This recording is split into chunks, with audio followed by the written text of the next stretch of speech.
Allah, the most beneficial and the most merciful.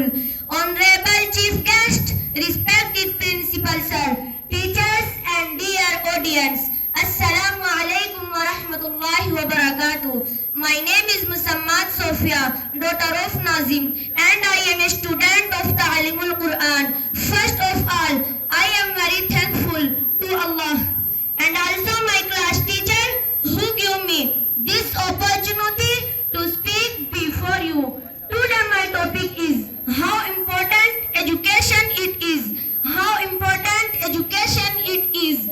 Dear audience, education is the most powerful weapon which you can use to change the world. But how important it is. But how important it is. Education plays a vital role in everyone's life. It is very important to get proper education. The word education not only means a caring learning, but first object of a being. Education